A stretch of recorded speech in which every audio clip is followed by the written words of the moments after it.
Now we'll delve into phase one of networking with millionaires and their advisors, the purchasing agent. Remember the ace of aces, CPA Arthur Gifford, who acts as an advocate for his clients? Well, Mr. Gifford helped save a client $70,000 on the purchase of a home. How did he do this? Well, I think the best way to understand this is perhaps if we do a little role-playing here. Let's take out the transcript from the interview that I had with Mr. Gifford, and I'll play yours truly, Tom Stanley. You play Mr. Gifford. Oh, okay. That's great. I get to play a good role here, Tom. Go ahead. I think so. Mr. Gifford, do you ever act as a purchasing agent for items other than automobiles? Well, Dr. Stanley, just this week I helped a client negotiate the purchase of a home. Would you explain how this took place? Well, in the process of speaking with this client, a neurosurgeon, I might say, I discovered that he was about to be taken advantage of. You see, he was about to cut a deal with a building contractor, but the client didn't have any experience in dealing with contractors. Was there a problem with the agreement that was being proposed? I'd say many problems. The builder, for example, wanted to charge my client costs plus 15% for his fee. Now, that's a bit stiff when you're talking about a $1.1 million home. There were some other problems, too. The builder wanted my client to also pay a 5% sales commission on the $300,000 lot where the home was to be built. Who was the agent? Who owned the lot? Well, the builder wanted to be the agent. He also owned the lot. Nice deal, huh? He proposed to my client that he pay a $15,000 sales commission on the lot, plus 15% of the $1.1 million for his fee. That's $15,000 plus $165,000 for the builder fee. He owns the lot and then he wants a commission. You like that? You mean the builder was proposing to make $180,000 on this deal? That's right. In this economy? What advice did you give your client? Well, I told him that there should be no sales commission on the lot. Also, I thought that a 10% fee on the home would be a whole lot more reasonable, especially when we're talking about homes in this upper scale. How did the neurosurgeon respond to your suggestions? He agreed with my recommendations, as you might suspect. Did he renegotiate the deal with the builder? Well, he doesn't like to hassle. Doesn't have the time, and a lot of people, especially doctors, find it a bit degrading to have to quibble over price. So, I offered to negotiate on his behalf. Well, did you cut a better deal than the one the builder had proposed? Well, I enjoy the negotiating process, especially when I'm representing a client. I do it all the time. The first thing I did when I spoke to the builder was to cut out the 5% sales commission on the lot. So I saved my client $15,000 with just a few minutes' effort. What other part of the deal did you deal with? Well, after several conversations, the builder finally agreed to a fee of 10% instead of 15%. How did you succeed in having the builder reduce his fee? Well, it wasn't that difficult, Tom. I told him that the client had given me full authority to negotiate. Also, I reflected upon what other competing builders were currently charging in this down economy. And, of course, I added that several of my clients were home builders and would be very pleased to build a home of this value for 10%. So he agreed, and thus we saved my client $70,000 on this building contract. Did you charge the client for the service? No, he's a client. I mean, he pays for our accounting and tax planning. Everything else is free. It's just part of our service. But I tell them, of course, send me some business. Tell your friends about us. Referrals. That simply is how we do business. One more question. Would a builder work for less than 10%? I believe so, especially in this market. But you never want to cut a deal so one-sided that the supplier, a builder, or whatever resents you. They want a fair deal, and that's right. And remember, if you cut them to the bone, then they'll likely ignore your request to come back and repair things after the home is completed. So it's just the same as we spoke about auto dealers. Sure, I can cut deals so that they sell cars at cost, even below. But they will hate me, and not exactly like my clients either. So just try and go back under these circumstances and see what kind of warranty work they'll do. Or ask for a free loaner car, for example. You cut them down to the bone, and you can just about forget about service after the sale. On the other hand, you can't sit by and let your own client get ripped off either. Nobody should have to pay 15% to build a home or 15% above list price on an automobile. But be fair and be balanced, and in the long run, everybody wins. Precisely. And that, of course, was a reenactment of an actual conversation Dr. Stanley had with Mr. Gifford, an extraordinary accountant who in this instance became a purchasing agent for one of his clients. Tom, I enjoyed playing the part, but it sounds so incredulous. I mean, he saved his client $70,000 and didn't charge him an extra penny. I mean, he's an accountant. He just left it at that. It's all part of the service, Mike. Now, think about the benefits of such a thing. The neurosurgeon will never forget this person. He will tell a dozen, 2 dozen, 5 dozen other people about the exploits of this extraordinary CPA and networker. Oh, I think he'll probably tell everybody at the next 5 years' social gatherings about this extraordinary guy. That's precisely right. But it's interesting when we discuss in seminar form the concept of a purchasing agent, many people say, well, I can't do that. Why not? Who has more experience selling, negotiating, buying? A neurosurgeon or a sales professional that sells to hundreds, even thousands of people every year? They're always negotiating. And why is it so strange, Tom, but I find myself thinking that I could probably negotiate for a friend of mine more easily than I could for myself. Absolutely. And especially if you start doing it more and more and more often, then you become an expert in terms of doing these types of things, and more people want to work with you because you do more than the ABC accounting. That almost concludes Phase 1, the purchasing agent.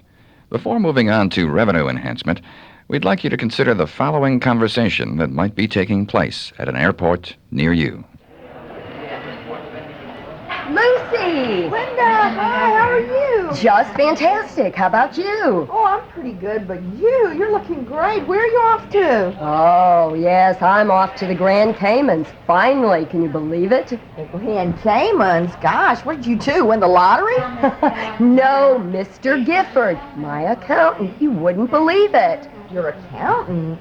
Yes, he saved me so much money on my new Mercedes that I finally have the opportunity to go to the Grand Caymans. Wow, that's great. I'm jealous. What's this guy's name? Mr. Gifford. He can handle all your accounting and probably several other things, too. If you ask an affluent person what they need most, their likely answer might be more money, more business, security, college for my children. In other words, as Tom Stanley likes to put it, Revenue enhancement. revenue enhancement. Well, if I'm an extraordinary sales professional, Tom, how do I go about enhancing my client or potential client's revenue? Well, Mike, the first thing that's important, I think, to mention is that most people who are affluent, either in terms of high income and or net worth, have something to sell. They're high-performance professionals that are self-employed, or they own their own business, or they're for-commission sales professionals. What they're looking for, number one thing that they need, is they want their suppliers to enhance their revenue, to act as their sales force for them. Now, if you can do that, they're likely to buy from you. Well, I understand a person you call the ace of aces of networking, Art Gifford, is very good at this particular method of revenue enhancement. Give us an example, Tom. What does he do? Well, Mike, this happened almost by accident. When I went back to interview him for the third time, I walked into his office and I noticed, and almost accidentally, that on his desk, or one of his desks, there were a stack of 50 pictures of a beautiful-looking home and a stack of 50 descriptions of the home. So in a naive fashion, I said, excuse me, Mr. Gifford, are you about to buy a home? He said, no, the picture is of a home that one of my clients built. He's a master builder. And I said, but what are you doing with the pictures? I take it Mr. Gifford is not a real estate broker then, or? No. That's not his core product. No, not his core product. He's an accountant. And again... He's an accountant, and he's going to sell a house for one of his clients? Well, that's about right. That's what I said to him. I said, what are you doing with all those pictures? And this is what he said. He said, I call all my clients every month or every 2 months, and just to touch base with them. How's it going? What's new? Any problems, opportunities, so forth and so on. Now, this goes beyond accounting. I'm not asking about accounting, he would tell. And he called this master builder, one of many builders he has as a client, and said, how are things going? And the builder said, well, Art, I have a problem. I have a $900,000 house that I built on speculation in a subdivision. It's a beautiful home. We've reduced the price once already. It's been on the market for 6 or 8 months, and it's not moving. Now, a lot of people would say, well, that's too bad, but not the ace of aces of networking. What is his response? Send me 50 pictures of the house and 50 flyers that describe the home. The builder comes back and says, but why do you want them? He said, well, I'll send them to 50 affluent clients that I think are in the market to buy a home. Now, if I was a builder, I'd want to know, how much is he going to want for this extra service? This is not accounting. Well, it's not accounting, but the interesting thing about it is there's no charge. There's no charge. In other words, what he's saying is that this is a client. I take care of my clients. He's a good accounting client. There'll be no charge for this service. So when he makes these monthly calls to his clients, he's not asking what their accounting needs are. He's just asking whatever their needs are. Exactly. And what he's saying to this man is that I respect you, I appreciate your business very much, and I will try to help you with your number one need, which is to move this $900,000 home. Was he successful? Yes, he was. Has he done this before? That's interesting. I asked him that question, and I expected him to say no. But actually, he sold over 3 dozen homes for builders. That is probably in the neighborhood of something approaching over $15 or $20 million worth of homes. He saved them over $1.2 million in sales commissions because he sold homes for them. For free. He doesn't charge for this. He does not charge. I'm trying to make this clear, Tom, because it sounds a little bit amazing here. Well, it is, but what does he get then in return? Well, he gets several things. First of all, when he responds in this way to people, they recognize that he's extraordinary, and they go out of their way then to refer business to him. For example, this master builder has come into contact with over 300 subcontractors and suppliers. And what he will do while he's talking to these people is he will go out of his way to suggest, if you're looking for quality accounting services, you go see the ace of aces. That's what he does. The other things which are interesting as well, typically you're going to find that clients in this situation that have been helped by someone of the magnitude of the ace of aces in networking are not going to complain about fees. They're going to tell other people about things. And when other accountants and other people in that category come to him and say, I'd like to do your accounting, what is he going to say? Get away from me. You see, Mr. Gifford has created an immune system for his clients. They won't deal with other people. It's a very clever idea, and it works very, very well. But, as I said, most people are always thinking about, I want to sell my service. But I can tell you this, that for most people who are affluent, who are self-employed, they're looking at revenue enhancement as their number one need. And if you can provide revenue enhancement for them, they're going to enhance your revenue. Imagine for a moment that you're a home builder. You've built a $900,000 house on spec, and you've been sitting on it for 10 months. The interest on the construction loan is drying up your working capital. But one day...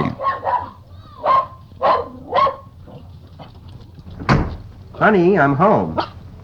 Just a second, dear. Look what I brought. Champagne? You sold the house. Mr. Gifford sold the house. Mr. Gifford, our accountant. Uh-huh. And you said before, he doesn't charge for this part of his service. That's right. Which means we save the sales commission. And that means tomorrow we drop the kids off at Nana's and go shopping for new bathing suits. Airline tickets to Antigua, our second honeymoon. But what are we going to do for Mr. Gifford? You know, I know at least 2 plumbers and 1 roofer that need a good accounting service. I'm going to call them first thing in the morning. Right after we drop the kids off. Maybe even before. Honey, Yes, dear? why don't we drop the kids off at Nana's tonight? I kind of like that idea. Thank you, Mr. Gifford. Do we have any other revenue enhancers among the networking people that you've come across, Tom? Well, yeah, I think it's kind of interesting. I gave a seminar about 2 months ago, and while I was talking about Mr. Gifford's exploits, a young man came up to me, an asset manager, Mr. Howard, late 30s, very successful, and he said, I want to tell you that I've used this approach, and it works very, very well. What he was talking about here is that he was reading a trade journal that was from the, what we would call, it's an interesting concept, but it was from the welding industry. And he reads welding news, welding today, and things of this type, because many of his clients are in the business of metals, welding, structure, things of this type, construction. In fact, his accountant told him he should read this, and he does.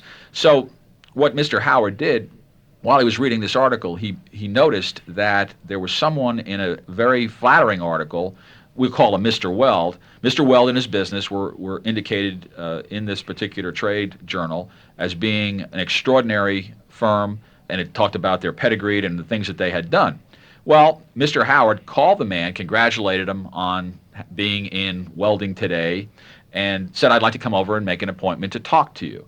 He had the article laminated, which cost $6 with a tripod, and he was about to go to see him. But before he went to see him, this is what he did. He called 2 of his best clients. These are clients that own oil drilling platforms. And he called him and said, "Are you in need of high-grade welding services?" The answer all the time. "Do you know of Mr. Weld?" "We've heard of Mr. Weld. We've not dealt with him." "Well, I'm going to see him. Can I mention perhaps that you might need his services?" "By all means." So when he went in to see Mr. Weld, this is what he said: "Congratulations on being the welding company of the year in your trade journal. By the way, before I talk about my need, let me say this, that two of my best clients own several drilling platforms. They're constantly needing welding, and I want to share their cards with you. Please call them, or that we can have lunch. Let's get together." So what we're saying here is that before he ever went to see these people, he had a plan to enhance the revenue of this person. He did get the account because the man was taken by this. He's saying, someone's coming to sell me something, but before he ever mentioned asset management and asset management fees, he said, "Here are two new clients for you. And by the way, in light of what Mr. Gifford says, give me a dozen of your business cards so I can give them to other clients." So he recognized his potential client's need first before he mentioned his own need of that of being an asset manager. Exactly. What he was saying is that I'm street smart, that I know that what you want more than anything else is you want more revenue. Everybody that comes to see you, 50 people a week come to see you and say, "I want you to buy my product, enhance my revenue." Insensitive, Mike, antagonistic, but here comes somebody with a different deal. And this is typically an interesting scenario because Mr. Weld is a man worth over $10 million who has a very small realized income. I mean, that's the way many people that are affluent do it. Lives in a very modest home, really in a blue-collar neighborhood.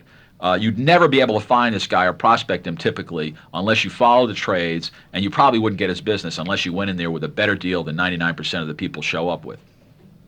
Okay, Tom, you've told us about Mr. Gifford, the ace of aces. Now you've told us about Mr. Howard, the asset manager, who also is a revenue enhancer. Anybody else that we should include in this scenario of revenue enhancement? Well, yeah, there's an interesting scenario. Another, an investment advisor, Mr. Lee, he was reading recently a trade journal that discusses the trends and the personalities of people who are in the automobile parts business. Now, what is Mr. Lee's core product first? His core product, he's an investment advisor. He's a financial consultant. He essentially sells investments to people and he gets a commission. Now, wait a minute. You may be confusing some folks here, Tom. First, we talked about Mr. Howard, and he's an asset manager, but he was reading a trade journal about welding. That's right. Now we have an investment advisor who's reading trade journals about auto parts? That's right. That's why they're successful. In other words, we have someone reading trade journals about welding because many of the people that he targets are people in the construction, fabrication business, things of this type. Mr. Lee, an investment advisor, is reading trade journals from the automobile industry because many of his people are auto dealers, owners of automobile rental franchises, parts people, people in this category. That's how he finds them. This is different from your typical sales professional, isn't it, Tom? Absolutely. They're typically reading their own trade journals about their own associations, Exactly. et cetera, and so forth. Reading about their competition, flattering themselves, and being very parochial. One of the great things about networkers is that they are cosmopolitan people, meaning that they are change agents. They're looking at a lot of different places where they can find new business. I'm sorry, Tom, I may have slowed down the scenario here. What did Mr. Lee do when he was reading this auto trade journal? Well, he's reading it on the front cover. It says the Auto Parts Wholesaler of the Year. The Auto Parts Wholesaler of the Year was within 50 miles of Mr. Lee's office. So he says, okay, I'm going to see this person. Now, the typical scenario is, you walk in and you say, well, congratulations, here's a laminate, here's a copy, and let's talk business now. I'm going to shove an investment idea down your throat. But not Mr. Lee. What he did was, he first called one of his best clients, the owner of the rent-a-car franchise at the airport, and said, have you ever done business with Ms. Burns, the owner of the wholesale auto parts business of the year? No, I have not. Would it be all right if I mentioned that perhaps you'd be interested in dealing with this woman? No problem. So, one morning, cold, he walks into the offices of Miss Burns in a very blue-collar neighborhood, asks to see Miss Burns, Auto Wholesaler of the Year, Auto Parts Wholesaler of the Year. He gets an audience. What does he say? First, congratulations, I read about you in your trade journal. Many of my current clients are in the automobile business. They are family business owners. Is this a family business? Yes, it is a family business, and so on and so forth. After about 5 minutes, what does he say? One of my best clients is the owner of a major rent-a-car franchise at the airport. He constantly needs batteries, he needs brakes, he needs shock absorbers, all these different kinds of things. I was wondering if you'd find it presumptuous if I got you two together. In fact, I already mentioned the award that you got. I faxed him a copy of this article. I'd like to take you two to lunch. Name of game.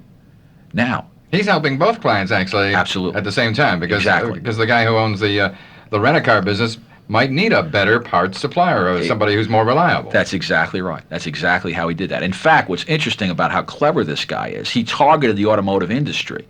So you'd say, well, how did he get the client who owns the franchise at the airport? Yeah. All right, so what does he do?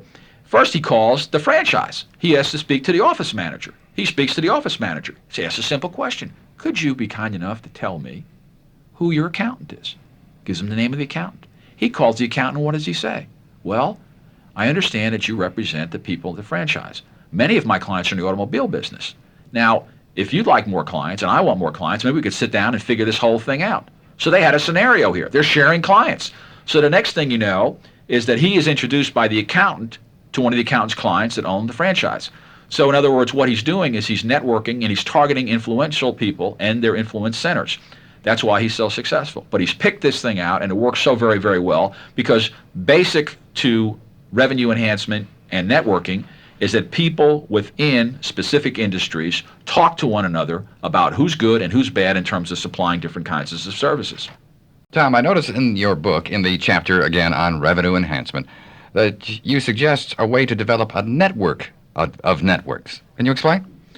Well, this whole concept was precipitated by a phone call I received from a financial planner that is based in the metropolitan area of Washington, D.C. He called and said again, I'm a master of ones. I've got several hundred clients in several hundred industries, and I want to do a better job. Well, the first thing that hit me is that I consider Washington, D.C. to be the headquarters or the capital of newsletters that are published in this country. So I said to him, and I could anticipate the answer, I said, as a financial planner, do you subscribe to newsletters? And, of course he does, on all types of things, marketing of professional services, investments, this and that. And so he listed a couple of them. One he subscribes to is $900 a year. Now, interesting to me, That's a hefty sum for a newsletter. it certainly is. It's a 12-page newsletter, comes out on a monthly basis, $900 a year, a big hit. So I said to this guy, I said, well, it seems to me you're enhancing the revenue of the editor, publisher, printer of this particular newsletter. I said, do you know where this newsletter is produced? And he wasn't really sure. It caught him off guard. Well, it's about 6 blocks from where this guy has an office. I said, did you ever call these people and say, let's come over for an appointment? Let's talk about I've enhanced your revenue. Maybe you can enhance my revenue. He never did any of that.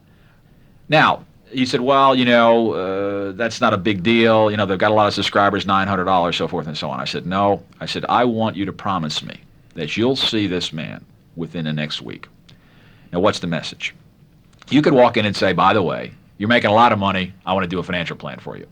That's, again, the insensitive approach. Or you could say, well, look, I buy your newsletter. How about a financial plan? And the guy might say, well, look, you want $5,000 for a financial plan. You buy a $900 newsletter. The newsletter is read by a couple thousand financial planners. This is not going to work. No. The approach is very simple. What you do when you go to see the owner of this newsletter, the publisher, the editor, they're all in the same, is suggest that you attend meetings of people who are estate planners. These include attorneys, financial planners, life insurance people, this type, periodically. It's a big group of people. And you would like 300 copies of his order form and 300 copies of his newsletter to pass out to your colleagues at the meeting. Now, he's going to get excited about this because you're talking to him about his number one need, enhancing his revenue.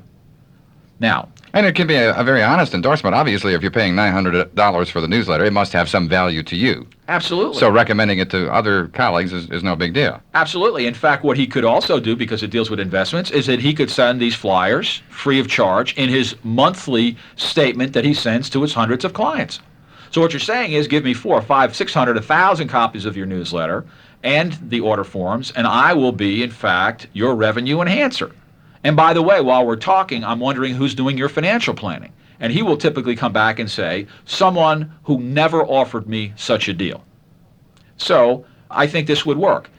Beyond that, Mike, there's a bigger issue when I talk about network of networks. Yeah, Tom, you did mention that Washington, D.C. is what you consider the capital of newsletters? Exactly. So what should he have done beyond trying to enhance this one publisher's? Well, he was excited and he wanted to get off the telephone. I said, wait a minute, you're ready to have yet another industry represented in your book of hundreds. Another one of ones. That's right. I said, what are you going to do next? And he's dumbfounded. He doesn't know what to do next. I said, I'm going to tell you what to do.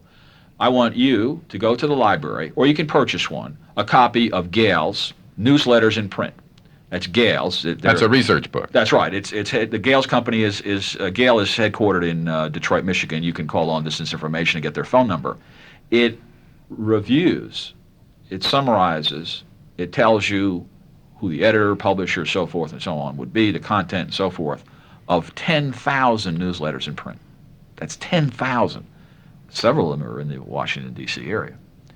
Now, it's interesting. Not only does it tell you some of these basic things that I just mentioned, but for many of the newsletters, here's what it says. Number of subscribers, cost of subscription. Just think about it. So I went back and looked at the newsletter that this fellow was buying for $900. They have well over 1,000 subscribers. So what you're talking about is this little 12-page thing on reconstituted paper is generating over $1 million in revenue. So what he can do is he can list out every newsletter within 100 miles of his office if he wants to prospect these people in person. He can list out how much money they're making and put them in a priority list. And then he can use this same approach. And in addition to that fact, what he can do is this. After he gets his first newsletter client, he can say to that newsletter client, well, tell me, you're doing so well, sales are expanding and so forth. Who does your printing? Who sells you your paper? Who does this? Who does that? In other words, access to the suppliers. So he starts an infrastructure here. So what he can do is he can enhance the revenue of many of these different newsletters. He can become an integral part of the newsletter industry. He can share information about top suppliers. He can become an information conduit. And if he's clever about this, he, in certain cases, can become what we would call a regular columnist for many of these newsletters that go out to different types of business owners and professionals, and he would have the financial planning column. And because of this fact, he would be getting tremendous exposure. But in addition, if he wants to back up, he can go one step beyond the revenue enhancer and become the publicist to certain people. He, as the regular columnist, could interview top suppliers, top accountants and attorneys that he wants to network with and put their story in print. It all boils down to focus. But it's amazing to me how many people are buying from people and never asking for their business. And if he uses this approach, he will be happy, he'll be published, he'll be recognized, and he'll become an integral part of this business. He, in a sense, will develop a network of networks. We interrupt this audio album for a special report. TSN, the Tom Stanley Network, takes you to the basement playroom of a modest home in any town, USA.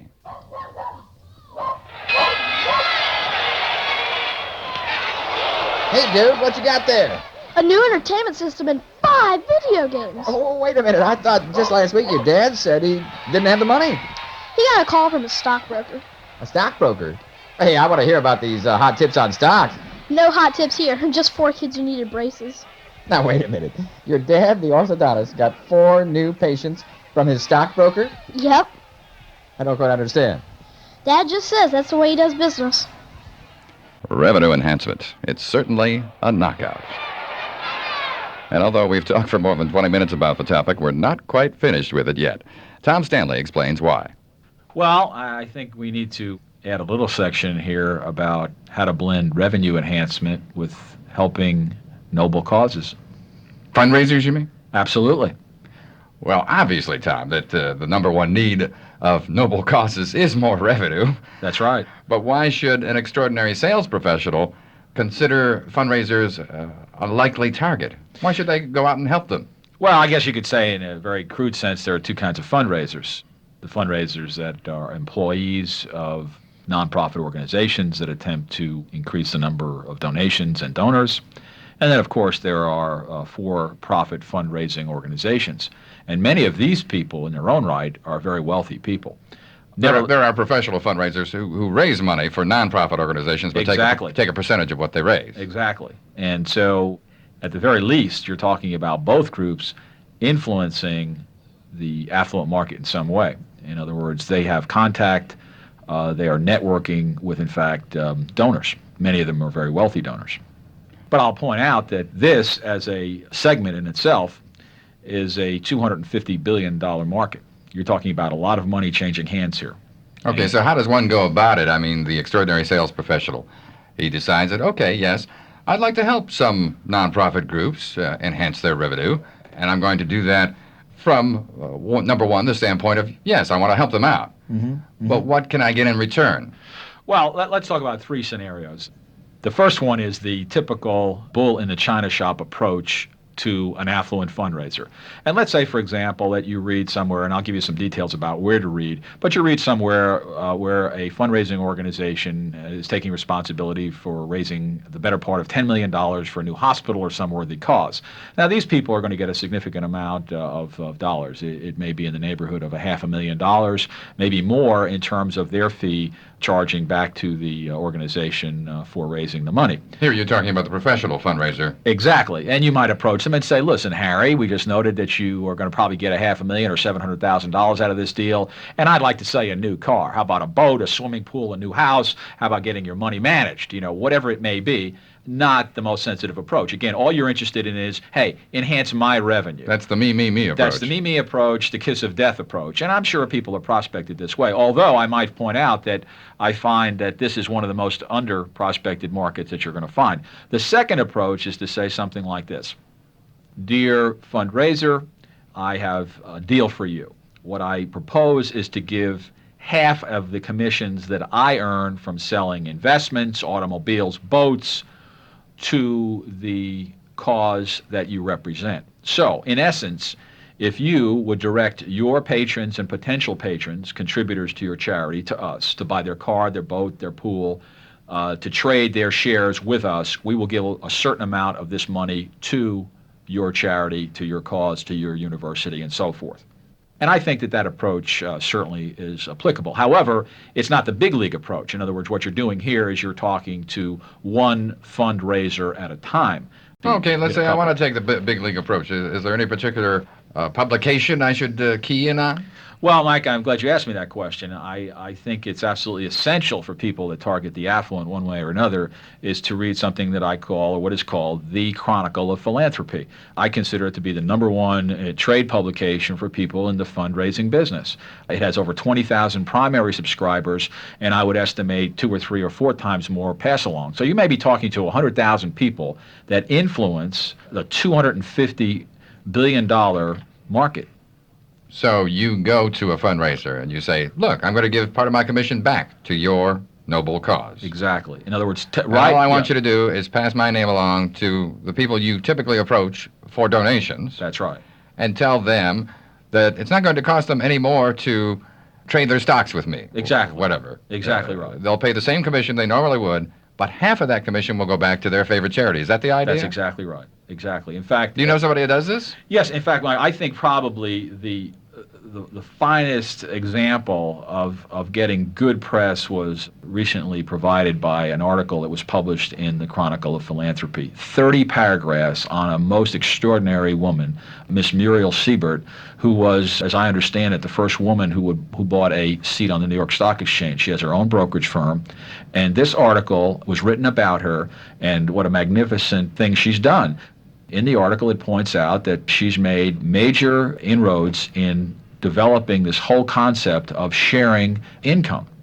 In other words, what she has proposed to all the readers of the Chronicle of Philanthropy in this article is that there's hope, because what she's saying is, if you identify wealthy people that are your patrons, have been your patrons or potential patrons or graduates, part of the Alumni Association, whatever, if you would have them trade, and they're going to trade anyway, many of them have substantial amounts of securities. If they trade through our firm, half of our income will go to the charity that you represent.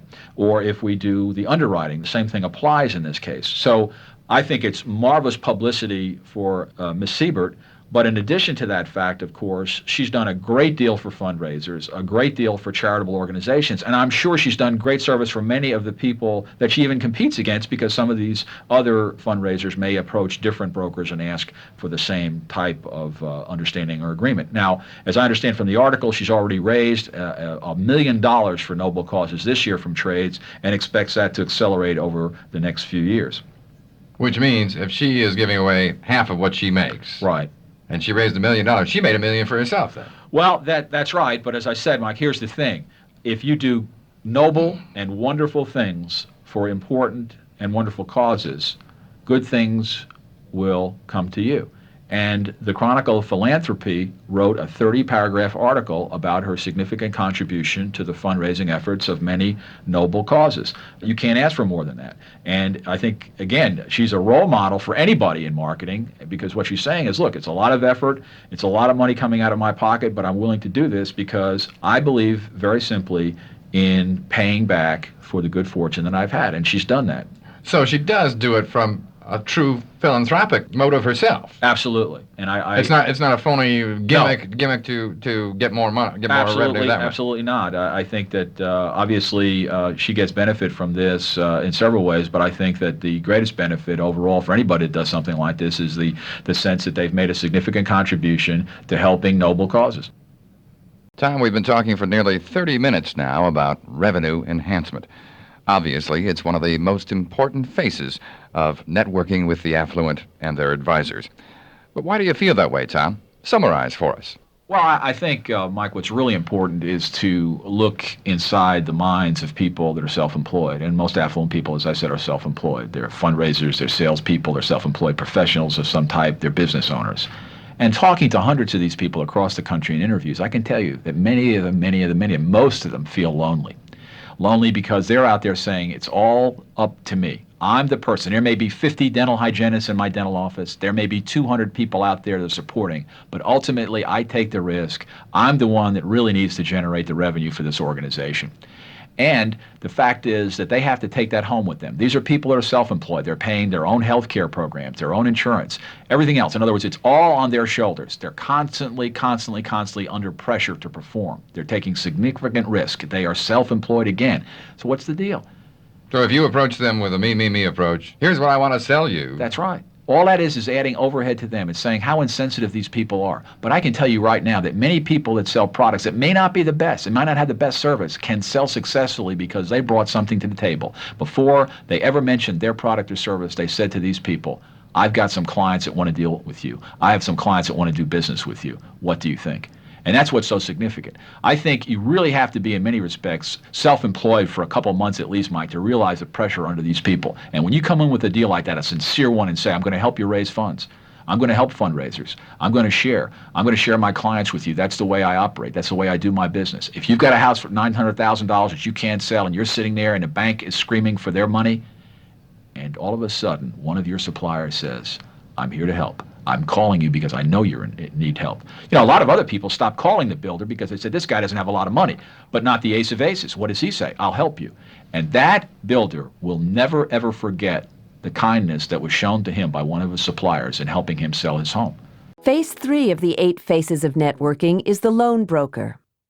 Tom Stanley says that he who obtains credit for clients will always have clients.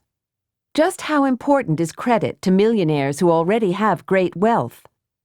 It turns out there's a direct relationship between income and the amount people spend on credit servicing. The average American spends about $700 in interest on loans each year. Those with incomes in the $50,000 to $100,000 range spend over $6,000 annually. And those people who make over $1 million a year, that elite core, spend more than $100,000 annually on interest on loans. The higher the income, the higher the net worth, the more important credit becomes. And most of the millionaires that I've interviewed, and again, most of these people are self-employed, and that's the key. And they are very frugal, too. It surprises me that they're spending so much on credit. Credit. Often they spend on credit to leverage their investments to expand their business. Again, most affluent people are self-employed. So you're talking about self-employed people who do not have necessarily a full-time position with a major corporation where there's a lot of security. And any time typically that you say to some loan officer, I'm self-employed, they're going to ask for 4 times more documentation. Most of the millionaires that I've interviewed tell me they are not satisfied with their current sources of credit. There are too many hassles, there's mistrust, too many forms, too much bureaucracy. All right, Tom, if these affluent people who spend quite a bit of money on credit each year aren't satisfied with their sources of credit, then where does the extraordinary sales professional come in? Well, if you're an extraordinary supplier of anything to the affluent, one of the things that you consider becoming is what I call the loan broker, helping them obtain credit. I'm sure you must have an example of someone who's done this. There's a character, Mr. Robert Williams, who's an attorney.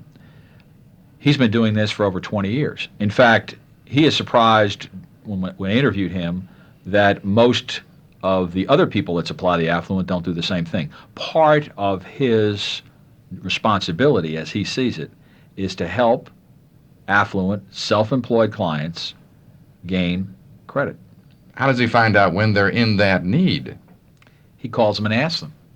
You see, like Mr. Gifford, he regularly calls clients. In fact, in some cases, he gives clients faxes that don't have faxes even for their home, and he faxes them a note that says, how are you doing?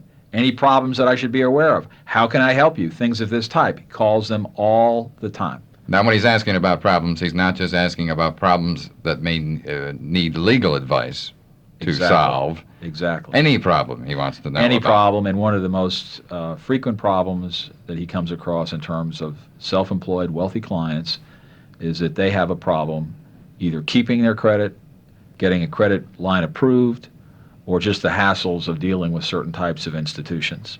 Do you have an example of a specific type of client that he's helped this way, Tom? Well, one is really dramatic. He's helped many people this way. In fact, he deliberately joins organizations that contain high concentrations of credit officers. He's a member of Rotary. There are a dozen people there lending money, and he becomes friends with these people. And what does he say to them? Very simply, he says that many of my clients are looking for credit. Let's work something out. And I can tell you this, that when you are selling for someone else and not yourself, it's much more effective, because what you're doing is you're going to some party that has credit, that has money, and saying, I have a client that needs it. I can say nice things honestly about this person. He will pay you the money back, and so forth and so on. But one interesting thing happened to Mr. Williams several years ago. Very intelligent person. Mr. Williams contacted the editor, also publisher, owner of this startup trade publication with a proposal. Mr. Williams wanted to write an article about the estate planning needs of family business owners, or owners of family businesses. Now, it's interesting because when he took the editor, owner, publisher to lunch, Mr. Williams is a very intelligent person. He let the publisher do the talking. In other words, he didn't say to him, I know what you need legal service, I know what you need an article, I know what you need. He let him do the talking. And what Mr. Williams found out was very interesting. The publisher said, in spite of the fact that they had significant dollars in future or potential revenue from advertisements, their circulation was way up, that they were turned down by 2 organizations for loans, and the other application they made was approved, but only under certain circumstances where they wanted cosign, they wanted to sign over house, private assets, all these different things at a very high rate of interest. Mr. Williams didn't even talk about his need to publish in the trade publication. What he said to the publisher is, if you'd like, I will help you get credit. Now, what he did is he called 3 different people and said, this is the pro forma, this is what I'm talking about, this person should be given the money. Actually, he had 2 people that offered to lend the publisher money, short-term loans, reasonable interest, without a minimum amount of paperwork. Now, interestingly enough, how was Mr. Williams rewarded by the publisher? Yeah. Well, obviously. What did he get out of it? Well, what he got out of it was an offer to write a regular column in the trade publication, which is now read or subscribed to by nearly 10,000 owners of businesses. And he's done quite well with that. And of course, family businesses frequently need legal advice, whether Exactly. it's to set up an incorporation or whether it's to set up an estate plan or set up a retirement for the employees, that kind of thing, whatever. Of course, and not only that, but the publisher was gracious enough to refer many of the suppliers to the publication, the printers and so forth, to Mr. Williams. It worked out very well for him. And as Mr. Williams said, this is the role that a good attorney, private practice attorney, is supposed to play. He is supposed to go out and be the advocate, the loan broker in this particular category for clients.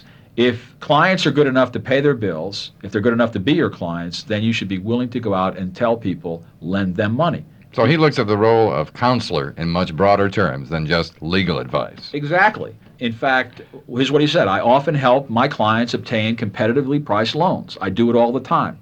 I work with a dozen enlightened bank officers. I send them a lot of business. They owe me a lot of favors, so they rarely turn down an application that has my endorsement. If they turn down someone I recommend, I never send them any more business. They know I'm a man of my word. I understand also that clients aren't the only ones who benefit from his loan broker service. Well, this is interesting, Mike, and it's because it actually hits a chord with me because I am a member of a church. I'm active in it, and I'm on the executive committee. Mr. Williams moved his home from one section of the city to another, and he changed churches. Being the noble person he is, when he changed churches, he introduced himself to the pastor as someone that was interested in helping the church, if it be on committees, whatever he could do. They put him on the executive committee. Well, you might say that there's only 5 people on the executive committee. There are over 150 people on the executive committee. They meet once a month, typically on a Monday night, in this large room. First meeting he goes to, man stands up and says, we need to raise this amount of money next year. And there's a sigh. Gee, that's more than we have this year, so forth and so on. Why do we have to raise so much money? Well, we owe a $2 million debt on the new buildings that we've put up. And someone raises their hand. Well, didn't we talk to the financial institution about reducing the rate on the loan? Yes, the pastor and this little man over here went to visit them, and the people at the credit organization said they just couldn't reduce the rate of the loan. And they accepted that. Now, Mr. Williams, being the new kid on the block, doesn't want to scream and yell, but after the meeting, he approaches the minister and says, look, I have no problem, if you want to accompany me, to go back to the same people that lent you the money and ask for a reduction on the rate of the loan. But before we do, I want you to visit with me 4 other credit organizations that I've dealt with and ask them what they can do for us. Well, they did that. Went to the 4 other organizations, got the terms. One of them really wasn't interested. The other 3 were. 2 of them were major competitors of the organization that currently held the credit. Then the minister and Mr. Williams went and played hardball with the senior credit officer at the institution. Of the original. Of the original. And he said, well, of course, we've told you before, we can't reduce the rate, and this is why. Mr. Williams said, we have other opportunities here we have confirmed, including the 2 people down the street that you compete with. Now, it's not good to play Scrooge for a church, because I don't want to have to go back to the executive committee and tell them that even though 3 other organizations are more than willing to lend us this money, you're not willing to play ball with the church. And it's not nice to do things like this to the church. It doesn't do you any good. So what happened? They reduced the rate. They're 1 over prime or half over prime. Following meeting, the announcement is made. Loan approved. We don't have to pay this significant amount of money. We can put the money somewhere else, so forth and so on. And let me guess, I bet the pastor made a point of thanking Mr. Williams for providing this service. He did, and almost spanking some of the members of the audience, because what he said is Mr. Williams, although a new member, has taken the initiative of approaching some of his contacts in the credit business, and he has negotiated a reduction on the credit terms, so forth and so on. What I find fascinating about this, Mike, is many of the other people in that executive committee of 150, several are loan officers. Nobody stepped forward. Several are attorneys. Nobody stepped forward. Several are stockbrokers. Nobody stepped forward. Accountants, other people that have done this for other kinds of people, some have not, but no one stepped forward except for Mr. Williams. And the pastor said, we owe a great deal of debt to Mr. Williams. And in a very nice way, he explained that Mr. Williams is an attorney who does a lot of estate planning. So, of course, Mr. Williams got a lot of estate planning from some of the people that are approaching 60 and 70 in the room who happen to be very wealthy. It worked out extremely well for him. Friends, I have some important news. Our church's executive committee has informed me that one of its new members has succeeded in renegotiating the terms of our loan on the activity center. As you're aware, we have $1 million note at 5 3/4 over prime, or really I should say had a note at 5 3/4 over prime. As you know, the issuer of the note has repeatedly refused to lower the rate. But as of last Friday, our rate of interest will be only 1 over prime. Now this represents a substantial amount, and that amount saved will be allocated to our elementary school building fund. So if you have a chance, please say welcome and thank you to Mr. Bob Williams and his family. They're here at our service today. Bob is a self-employed estate attorney, and if he represents his clients as well as he has represented this church in negotiating with credit providers, I want to be one of his clients. We all owe Bob a great deal. It worked out extremely well for him. So he got business that way. Now, one of the key things of this entire scenario, Tom, is that he already had many sources Exactly. in the credit community. Right. He already knew Exactly. a lot of people who could make loans. But so did some of the other people in the room. Yeah, okay, but Right. how did he establish this network, if we can call it that, of loan officers? Well, it's interesting, Mike, because you just hit the number one objection that people call me and tell me, well, I just don't have inroads in the credit industry. I don't know these people. I'm not well connected. Mr. Williams he's a first-generation high-income producing person in his entire family legacy. How did he do it? He told me. I picked up the yellow pages and went under the section called Credit and Loans and looked for those people who had advertisements. I also looked in the classified section of the business periodicals that are produced periodically in town that have a classified section that say, our specialty is to lend money to typical entrepreneurs, sole proprietors, small corporations, self-employed, whatever. And what do? I call them up. And what do I say? What's the deal? What are you looking for? What's your rate? I have many clients that could use your service. I send him a lot of business. So what he's done in this case is that he's not borrowing the money, but he is constantly looking at advertisements that say, I want to lend money to wealthy people. But you can't just pick anybody, can you, Tom? I mean, making referrals like this, isn't he taking a risk that he might get a client angry because he referred them to a not-so-good loan officer? Well, but that's it. I mean, does he check them out, is what I'm saying. He does screen these people, and it doesn't take too long to figure that out. But what he will tell you is this, that many times new organizations come into the community. It's their first week in business, their first month, their first 5 months. They're under tremendous pressure at that time to lend money because they have to make inroads into a market that's pretty competitive. He'll call these people up. It's exactly the call they want. What is he saying? I want to enhance your revenue. Say you're a loan officer. And they might be a quarter of a point lower because they're new in the community? Exactly. And what you say is... So that's a good deal for his clients. Absolutely. Absolutely. And what you're saying is, here's a portfolio of my clients. I have 100 clients, I have 200 clients, I have 300 clients. Many of them are self-employed. And I know what the game is. The game is, you're in town, you've invested a lot of money in this building, you're in here with a lot of high overhead, you've come in here, and your task within 6 months is to be profitable, or within 1 year, and you have to have X number of dollars lent out. Those are the people that he deliberately prospects and does extremely well with these people. He would also know when his clients are more likely to be in need of a loan, because if he's following their business very closely, he knows when they're ready to expand and they have to have a loan for expansion or something like that. Exactly. Because he might be involved from the attorney standpoint, he might be getting information that way. Exactly. In fact, one of the things that I find consistently among great networkers is that they are the confidants of their clients. The clients have no hesitation to call them and say, I've got a little problem, I'm a little short, I can't make payroll, I need some help. Or, how should I pay for this new factory? How should I pay for this building I'm buying? How should I pay for this boat? How should I pay for this or that? What he will say is, well, you can borrow and I'll give you sources of that, or maybe tax-wise you don't want to sell this yet, or so forth and so on. And he spends a considerable amount of his time not billing people for the service. But I was just going to say, John, we need to make this clear if he's actually charging them for no this. charge for the church, no charge for clients. What he's saying in essence is, I am an extraordinary networker and I want to be your advocate, I want to be your apostle, I want to be your supplier. Tell other people about what I've done. Now, when 150 wealthy people in a room are told by their minister that this attorney, who's been a church member for how long, 6 weeks, has just negotiated a deal that took 2 years, that we've been ignoring the problem for 2 years, it makes a dramatic impact. Not only that, but on their credibility. What do you think about an attorney that just did this for free for a church? What does it say? This is the type of person I want to deal with. He's a person who cares. A person that cares. Phase 4 is the talent scout. This expert networker develops a list of the top suppliers to the industry that he targets. Now, an increasing number of members of the industry are seeking him out.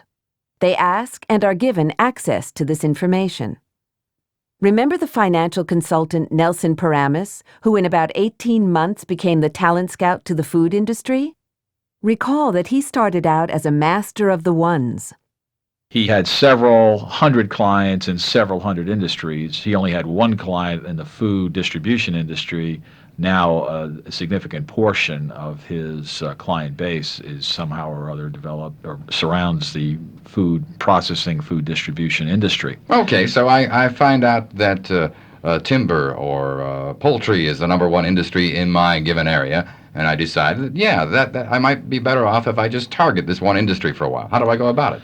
Well, that's what he did. Obviously, I said to him, I said, you realize that in the area that you're in, the New York, New Jersey, Pennsylvania, Connecticut area, one of the major industries is food distribution, food processing. There are thousands and thousands of affluent business owners in that area who are involved in the food industry. No one seems to be particularly interested in focusing on that industry. Why don't you do that?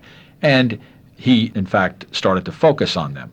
Now, what's interesting, as I go back to the scenario, of course, he provided a speaker for one of the major trade conferences, and he was acknowledged as the person that got the free speaker, as you recall, by the president of the trade association representing many people in the food industry.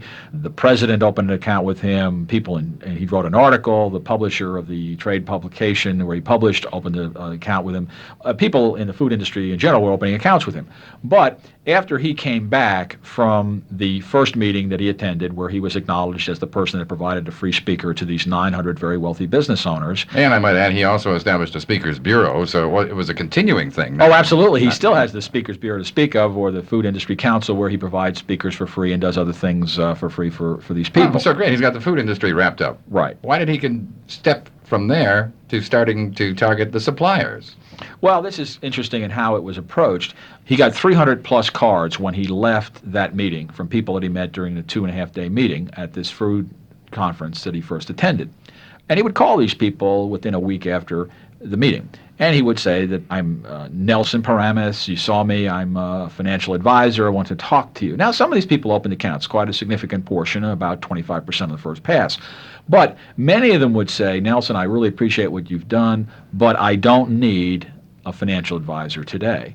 You know, I really need a marketing consultant. I need a public relations expert. I need a good accountant to value my business. I need a person to lease trucks to me with refrigeration systems, these types of things. Well, what Nelson said is, I'll find them for you. That's part of the Food Industry Council. I'll be your talent scout.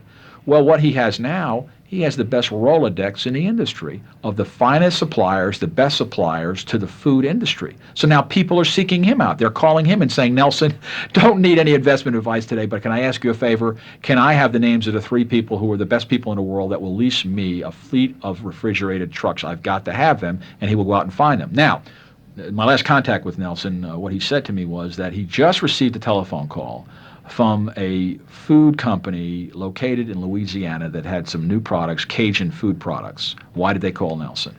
They called Nelson not to ask for his financial advice initially. They called him and said, excuse me, Mr. Paramus, I understand that if you were in need of finding a supplier, that I should call you because you have the best list of suppliers. My problem is I need to take our Cajun product and get it on the shelf in many thousands of food stores. I wonder if you can help. So what did Nelson Paramus do? I have the person for you. He gave them the name and phone number of the top marketing consultant that could help him with this process. Question, where did he find the person? This is how clever Nelson is. Nelson has become friends and a revenue enhancer to most of the major columnists, in quotes, experts, consultants, and so forth, that write for trade journals in the food industry. In other words, he read an article, a series of articles written by one of the foremost marketing consultants in the food industry in these food journals. So he called him, and what did he say? A fellow from Louisiana just called me. He said he's in dire straits. He needs a marketing consultant to help him get the product on the shelf. I'm going to give him your name. Would you find it presumptuous? Answer, no, it's not presumptuous at all. You've just enhanced my revenue by playing the role of a talent scout for the people in the food industry. I'm going to reciprocate by not only opening an account with you, but I'm going to send you some of the people that I have as clients because I've got some real good ones, and we have a synergistic relationship here. Same thing happened when he found the top accountant to value the food businesses. He did the same thing with the top public relation person. So what he has in essence is he has two Rolodexes, one of clients and prospects and one that contains the very best suppliers to people in the food industry, and he provides this service for free to clients and prospects. Phase 5 is the publicist. Tom Stanley says that even before you promote yourself, promote significant others. For years, I've talked about the importance of objective third parties saying nice things about you. In a sense, they write articles about you in trade press, or you write articles in the trade press, or you give speeches, and maybe it's covered by some objective third party. That's fine. But what I also find is that it may even be more significant for you to promote and get publicity for important clients and other influential people. For example, recently a young sales professional told me that he was attempting to network with a leading law firm that for 2 years kept saying, not interested. It's getting old because we're really not interested. Well, what he did is he went around and essentially got them and their message published in a leading industrial trade journal about how this law firm could set up family trusts and save these people significant amounts of money when they passed their business assets and other assets to the second and third generation. Because of that, they got so much business and they were so thrilled with it, they turned around and started giving referrals to the sales professional that was originally trying to approach them. Number one, he must have known that they had an expertise in this particular area of setting up family trusts. Absolutely. He was told that. Now, how did he get the publicity for him? Did he just write an article about the law firm? Or? No, what he did is he approached the editor of the trade journal and asked them if they ever published an article about passing the assets on to second and third generation. Never did it. And what he did was he essentially interviewed the key players at the law firm and put the article together himself with the help of a moonlighting public relations director of a small private school and got them published with their picture. And because of that, they had so many calls and inquiries from people that read this trade publication that they were so thrilled with what this young man did for them, they're giving him referrals. He's a financial consultant, a very good one. And he is now not only handling the law firm's money and many of the partners, but he's also getting a significant amount of referrals from the law firm, from people that won settlements, that people have significant cash, people selling businesses and so forth, where to invest the money. Go see the financial consultant. So apparently he didn't feel competent enough himself as a writer, so he got a little ghostwriting help, is what That's he did. exactly right. Okay. Yes. And there's nothing wrong with that. In fact, as I said, Mike, there are many moonlighting people out there, or potential moonlighters in the public relations business, that would be delighted to make some extra money for holiday gifts. So what other methods can one use to promote somebody else before you promote yourself? Well, I reflect on the case study of Mr. Morgan, who has an accounting practice. Now, about 2 years ago, Mr. Morgan was in the office of one of his clients and started to read a trade journal that was designed for people in the scrap metal business. And again, scrap metal is a top 10 most profitable small business. He's reading this trade journal, and interesting, and lo and behold, that someone within the community is cited in there as being one of the most successful scrap metal dealers in the country. Well, interestingly enough, what Mr. Morgan said is, you know, this never appeared in the local business periodicals. I've never heard of these people before. Here we have this winner, the award winner down the street, Mr. Scrap Metal. The guy's never been given acknowledgement in the local press. So what does he do? He calls the local TV network affiliate station and talks to the people in the business area and says, you need to do a story on this person. Of course, before that, he called the person and introduced himself and said, you know, I hope you don't mind, but I'd like to tell the local press about what you're doing and so forth. And the guy was very gracious about it, of course. Now, all of a sudden, they do a feature story on Mr. Scrap Metal. Now, his neighbors think he's important. Now he's been acknowledged. In other words, many great people that own businesses are never acknowledged for their achievement. He just simply called the TV station and they went and did a story about it. Exactly. In fact, like if you recall, I mentioned interviewing several years ago the top young fellow, mid-30s. He's the top rebuilder of diesel motors, large diesel motors for earth-moving equipment in this country. He was prospected by a young financial consultant, and at the time, this rebuilder of diesel motors did not have a financial consultant, in spite of the fact he was making a lot of money. Well, after the financial consultant got his business, what did he do? He called the local affiliate at the TV station and said, "We've got the top rebuilder of engines here. He's only 35 years of age. You need to get out there." They sent a film crew.